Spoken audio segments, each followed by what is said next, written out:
All right, I want to do a very quick video to explain what happens if you're a brokerage account customer of a brokerage firm that goes bankrupt. What happens when your brokerage firm goes through a bankruptcy? And the reason I want to talk about this is I think a lot of people think of it a lot like what happens when a bank that you're a depositor at goes through a bankruptcy situation, and it's not like that at all. And here there's basically two key terms to keep in mind.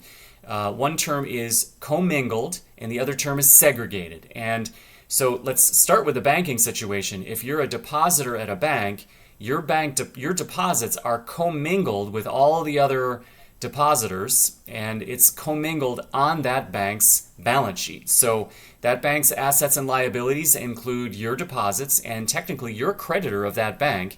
And if there's a severe bankruptcy situation, obviously there's FDIC insurance for depositors, but let's say you had a huge bank deposit, a huge deposit at that bank, well in excess of the FDIC minimums, you actually become a creditor of that bank, and there'll be a workout, and it's possible you may not get all of your deposits back, right?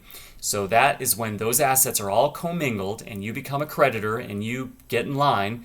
Obviously, depositors are pretty much first in line in terms of the creditors that get paid first when there's a workout of a bank's bankruptcy situation, but you still are a creditor. Now, with the brokerage industry, it's completely different. Your assets, your stocks, bonds, your mutual fund shares, your money market investments, brokered CDs, things like that, those assets are segregated. They are not commingled with the brokerage firm's balance sheet.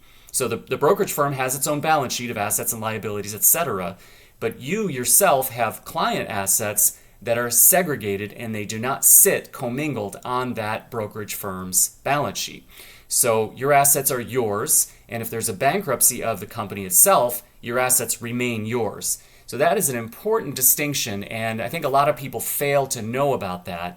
But I just want to make sure that I convey this important idea that your assets at a brokerage firm are segregated, whereas bank deposits are commingled, and that basically results in a different kind of risk profile if the company itself goes through a bankruptcy. Okay, so that was all for the video for today.